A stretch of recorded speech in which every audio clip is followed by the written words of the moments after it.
کہ سماج میں ایک بہت ہی بڑی برائی جسے لوگ محبت کا نام دیتے ہیں، اس تعلق سے کچھ گفتگو کریں۔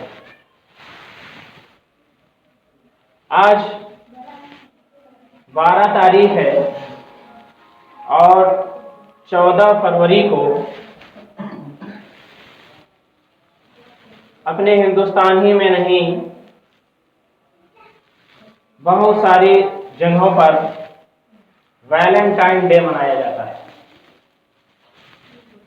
ویلنٹائن ڈے یہ ایک شخص تھا، ویلنٹائن، جس کی یاد میں لوگ مناتے ہیں، اور اس یاد کو لوگ منائیں غیر منائیں، ہم سے اس سے کوئی تعلق اور کوئی رابطہ نہیں۔ لیکن جب اپنے منائیں گے تو دیکھا جائے گا کہ آخر وہ کون سی چیز منا رہے ہیں، کس کی خوشی میں شریک ہو رہے ہیں، کس وہ چیز شرعاً جائز ہے کہ ناجائز ہے، ان تمام چیزوں کو دیکھا جائے گا۔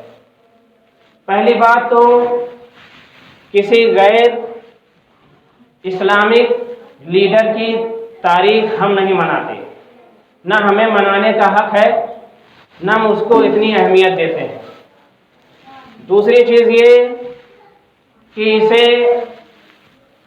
محبت کا دن، یوم محبت کے طور پر منانا بھی یہ غیروں کا طریقہ ہے، اور وہ بھی منانے کا جو طریقہ ہے وہ اس طور پر ہے کہ لڑکیاں اور لڑکے یہ کسی پارک میں اکٹھا ہوتے ہیں، کسی ہال میں اکٹھا ہوتے ہیں، کسی ریسٹورینٹ میں اکٹھا ہوتے ہیں، اور ان سے کوئی ان کا تعلق نہیں رہتا ہے اس طور پر جائز، بلکہ یہ کہ ناجائز تعلقات ان کے ہوا کرتے ہیں۔ وہ لوگ اکٹھا ہو کر اپنے اپنے لور کو پھول پیش کرتے ہیں اور یوم محبت مناتے ہیں۔ اس میں مسلمان بھی شریک ہوتے ہیں۔ مسلمانوں کے لیے یوں تو بہت سارے تہوار ہیں، لیکن اس کی کوئی گنجائش اسلام نے نہیں رکھی ہے، اور نہ ہی انسانیت میں اس کی کوئی گنجائش ہے۔ ایک اجنبی عورت کا ایک اجنبی مرد سے تنہائی میں ملاقات ہی شریعت طاہرہ مطہرہ میں حرام قرار دیا گیا ہے۔ نبی کونین صلی اللہ تعالیٰ علیہ وآلہ وسلم ارشاد فرماتے ہیں کہ جب کوئی اجنبی مرد اور اجنبی عورت تنہائی میں ملتے ہیں تو تیسرا اس میں شیطان ہوا کرتا ہے۔ دوسری جگہ ارشاد ہوتا ہے کہ جب ایک عورت اپنے گھر سے بے پردہ نکلتی ہے تو شیطان اسے گھورتا ہے۔ فقہا فرماتے ہیں شیطان کے گھورنے کا مطلب یہ ہے کہ جو بھی گھورتا ہے اسے، وہ شیطانی طریقے پر ہوتا ہے اور وہ شیطان ہی ہوا کرتا ہے۔ غیر محرم یعنی اجنبی عورت کو گھورنا، دیکھنا شریعت نے ناجائز قرار دیا ہے، حرام قرار دیا ہے۔ صحابی رسول ہیں، انہوں نے پوچھا نبی کونین صلی اللہ علیہ وسلم سے کہ پہلی نظر اگر کسی اجنبی عورت پر پڑ جائے تو اس کا کیا حکم ہے؟ سرکار کائنات صلی اللہ علیہ وسلم فرماتے ہیں کہ فوراً ہٹا لی جائے، فوراً اسے ہٹا لی جائے، اور اگر وہ دیکھا اور قصدن دیکھا تو گنہگار بھی ہوا۔ اور حدیث کریمہ میں تو یہ بھی آتا ہے کہ اگر کوئی شخص گھر میں عورتیں ہوں اور وہ دروازے سے جھانک کر عورتوں کو دیکھ رہا ہو تو گھر والوں کو یہ حق ہے کہ اس کی آنکھیں پھوڑ دیں۔ نبی کونین صلی اللہ علیہ وسلم تشریف رکھتے ہیں، اور ازواج مطہرات میں سے حضرت ام سلمہ اور حضرت میمونہ ہیں۔ حضرت ام سلمہ سے روایت ہے، فرماتی ہیں کہ ایک نابینا صحابی جن کی بصارت جا چکی تھی، انہیں کچھ دکھائی نہیں دیتا تھا، وہ نبی کونین صلی اللہ علیہ وسلم سے ملنے کے لیے آ رہے تھے۔ سرکار کائنات صلی اللہ علیہ وسلم نے اپنی بیوی سے فرمایا کہ تم لوگ پردہ کرو۔ حضرت ام سلمہ اور حضرت میمونہ موجود ہیں اور سرکار کائنات صلی اللہ علیہ وسلم ارشاد فرما رہے ہیں تم لوگ پردہ کرو۔ امہات المومنین ہیں، نبی کونین صلی اللہ علیہ وسلم کی ازواج مطہرات میں سے ہیں۔ ایسے اور آنے والا شخص نابینا ہے، مصطفیٰ جان رحمت صلی اللہ علیہ وسلم ارشاد فرماتے ہیں پردہ کرو۔ حضرت ام سلمہ بول اٹھتی ہیں کہ حضور وہ تو نابینا ہیں، ہمیں نہیں دیکھیں گے۔ تو نبی کونین صلی اللہ علیہ وسلم ارشاد فرماتے ہیں تم تو بینا ہو، تم تو انہیں دیکھ رہی ہو، غیر محرم کو دیکھنا جائز نہیں ہے، تم لوگ ان سے پردہ کرو۔ یہ کون فرما رہا ہے؟ نبی کونین صلی اللہ علیہ وسلم فرما رہے ہیں۔ کس کے لیے فرما رہے ہیں؟ امہات المومنین کے لیے فرما رہے ہیں، تاکہ آنے والی نسلوں میں جو عورتیں آئیں تو وہ ان سے سبق لیں کہ نبی کا حکم جب نابینا صحابی کے لیے اپنی ازواج مطہرات کے لیے یہ تھا تو آج کے دور میں آج کی عورتوں کے لیے کیا حکم ہوگا اور اس پر کس طریقے سے وعیدیں آئیں گی۔ اس لیے اسلام نے اس کی کوئی گنجائش نہیں رکھی ہے۔ اور عورتوں کا بے پردہ ہونا، اللہ کے رسول ارشاد فرماتے ہیں کہ عورت ہے، المرأۃ عورت عورت ہے، یعنی پردے کی چیز ہے۔ عورت کا پورا معنی ہی پردہ ہوا کرتا ہے۔ اسی لیے جن اعضاء کو چھپانا مردوں میں بھی فرض ہے اس اعضاء کو عورت کہا جاتا ہے۔ اعضاء عورت، ستر عورت کہا جاتا ہے۔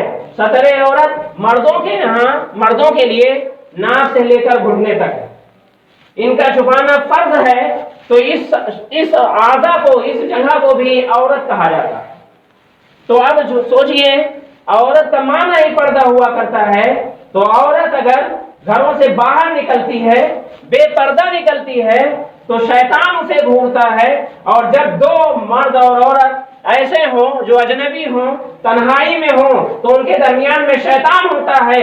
تو یاد رکھو شیطان ہمیشہ یہ چاہتا ہے کہ بندہ مومن جو ہیں وہ ان کے درمیان ایسے کام ہو جو صفت ایمان سے انہیں خارج کر دے، جو ان کے ایمان کو لے لے، جو ان کو اسلام سے خارج کر دے، یا اتنا نہ ہو تو کم سے کم حرام میں مشغول کر دے۔ شیطان کا یہی کام ہوا کرتا ہے۔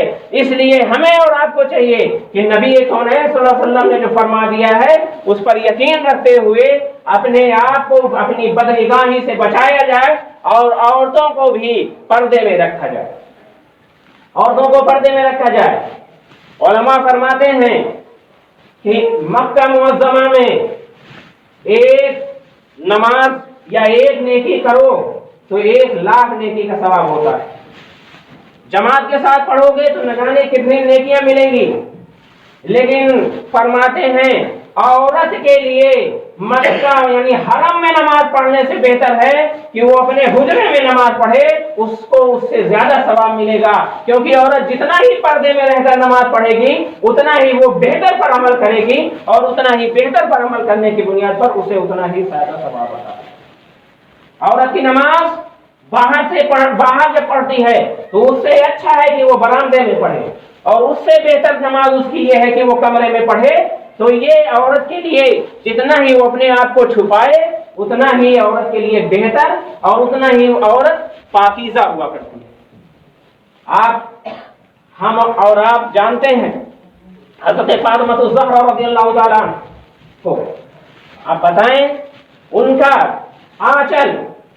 آنچل کے اوپر بھی اپنا ایک شال یا ایک جو ہے دوپٹہ رکھتی تھی جس سے آنچل بھی نہ دکھائی دے، ایک چادر ایسی اوڑھتی تھی کہ جس سے آنچل بھی نہیں دکھائی دیتا تھا، تو آنچل کے اندر جو بال تھے یا جو چہرہ تھا یا جو جسم تھا وہ کہاں سے دکھائی دے سکتا تھا؟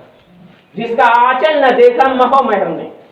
اعلیٰ حضرت عظیم البرکت فرماتے ہیں حضرت فاطمہ الزہرا ایسی پاکیزہ ہیں کہ ان کا آنچل سورج اور چاند نے بھی نہیں دیکھا ہے، یعنی وہ تنہائی میں بھی آسمان کے کھلے آسمان کے نیچے بے پردہ نہیں آیا کرتی تھی، تو وہ تنہائی جب نہ رہے تب ان کا کیا حال ہوگا؟ تو یہ ہے حضرت فاطمہ، اور ہماری بہنیں، ہماری بیٹیاں ان کی کنیز ہیں، ہم ان کے غلام، تو ہمیں چاہیے کہ ہم بھی انہیں کے کردار کو اپنائیں، اور ہمارا نوجوان قطعاً ویلنٹائن ڈے کو نہ سیلیبریٹ کرے اور نہ ہی ایسے چیزوں کو کی مبارکباد پیش کرے، نہ سوشل میڈیا پر نہ اور کسی اعتبار سے، کیونکہ اسلام نے اسے، یہ عیاشی ہے، کھلی ہوئی عیاشی ہے، زنا کی طرف لے جانے والی چیز ہے۔ نبی کونین صلی اللہ علیہ وسلم ارشاد فرماتے ہیں جب کوئی بندہ زنا کرتا ہے تو وہ صفت ایمان سے خارج ہو جایا کرتا ہے، اس وقت وہ صفت ایمان میں نہیں رہتا۔ حضرت امام شافعی فرماتے ہیں کہ جب کوئی شخص زنا کرتا ہے تو یہ سمجھ رکھے کہ یہ قرض ادا کیا ہے، قرض لیا ہے اس نے، یہ اس کی بیٹی سے، اس کی بہن سے یا اس کی ماں سے چکایا جائے گا۔ زنا یہ بہت بڑا جرم ہے۔ نبی کونین صلی اللہ علیہ وسلم کے زمانے میں جب کسی کا زنا ثابت ہوا ہے تو اس پر کوڑے برسائے گئے ہیں اور پتھر سے مار مار کر اسے مار ڈالا گیا ہے۔ آج اتنی سختی اسلام میں نہ ہوتی تو اسلام میں بھی زنا عام ہو جاتا، اور وہ سختیاں دور ہو گئی ہیں، اس لیے آج زنا عام ہو رہا۔ نبی کونین صلی اللہ علیہ وسلم کا فرمان ہے، آج ہم اپنے بھوک سے پریشان ہیں، قحط سے پریشان ہیں، حاکموں کی حکومت اور ان کے ظلم کے دباؤ میں ہیں۔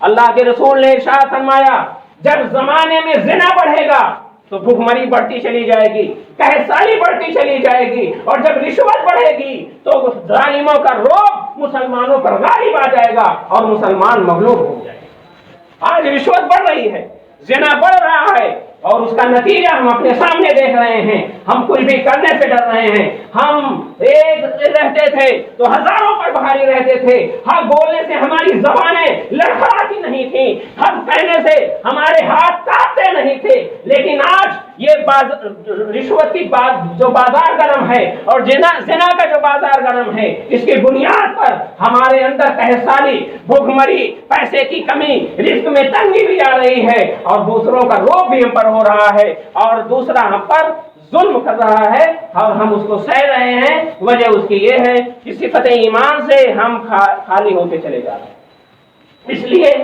ایسے دنوں کو تو ہرگز اسلام میں کوئی گنجائش نہیں ہے، اور ویسے بھی ہمیں اور آپ کو چاہیے کہ اسلام نے ایسا پاکیزہ ماحول بنایا ہے، اس پاکیزہ ماحول کو سمجھنے کے لیے ہمیں اور آپ کو چاہیے کہ ابھی دیکھیے مسلمانوں میں بھی بہت سے ایسے کیسز سننے میں آئے کہ ان کی بیٹیاں، ان کی لڑکیاں دوسروں کی آزادی ان کو دے دی گئی، وہ دوسروں کی طرف چلی گئی اور دوسروں کا دین قبول کر لیا انہوں نے۔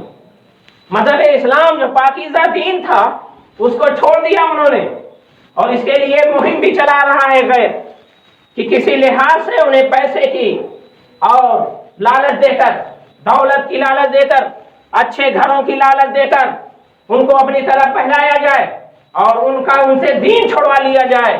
اور کئی کیسز ایسے بھی آئے ہیں جن کے ریکارڈ بھی موجود ہیں کہ عورتیں 6 مہینے بعد یا 2 سال بعد یا 1.5 سال بعد ان سے غیروں سے شادی کرنے کے بعد چھوڑ دی گئیں اور ان کا کوئی پرسان حال نہیں۔ یہ قانون بنا ہے، ٹھیک ہے بنا ہے، لیکن کیا کوئی لڑکی اگر بالغہ ہو گئی تو اپنے من سے وہ شادی کر لے؟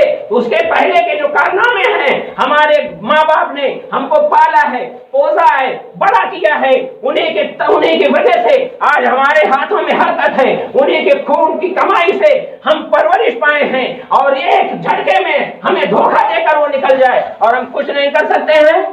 اسلام نے ایسے لوگوں کو دیوس کہا ہے جن کی ماں، جن کی بہن اور بیٹیاں آوارہ طور پر کھلے طور پر ٹہلیں، گھومیں اور دوسروں کے ساتھ عیاشی کریں، اور پھر اس کے بعد دھرم بھی کھو دیں، ایمان بھی کھو دیں۔ آپ اور ہماری یہ سب کی ذمہ داری ہے۔ ہمارا بھائی اپنی بہن کے لیے ذمہ دار بنے، ہمارا باپ اپنی بیٹیوں کے لیے ذمہ دار بنے اور ان کی پرورش کرے اور صحیح طریقے سے تربیت کرے۔ جب تک اسلامی ذہن ان کو نہیں دیا جائے گا تب تک ان کے اندر یہ باتیں نہیں آ پائیں گی۔ اس لیے ان کے اندر اسلامی ذہن دیا جائے، ان کو اسلامی تاریخ پڑھائی جائے، اور ان کو اسلامی عورتوں کے طریقے بتائے جائیں۔ آج ہمارا اور آپ کا معاملہ بہت ہی عجیب و غریب ہو رہا ہے، اس لیے میں گزارش کروں گا کہ پڑھایا جائے، تعلیم دلائی جائے، سارے کام کیے جائیں، لیکن ساتھ ہی ساتھ تعلیم دلانے کا جو طریقہ ہے اس طریقے کو بھی اپنایا جائے۔ تعلیم جیسے دلانا چاہیے اس تعلیم کے طور کو بھی اپنایا جائے، تب جا کے ہمیں اور آپ، ہمارے اور آپ کے لیے یہ معاملہ صحیح ہوگا اور ہم اور آپ اسلامی طور پر زندگی گزارنے کے لیے آگے بڑھیں گے۔ اس لیے اور یاد رکھیں، آج زنا عام ہو رہا ہے، ہماری بچیاں ہم سے نکل کے جا رہی ہیں اور ہم اس پر کچھ نہیں کر رہے ہیں۔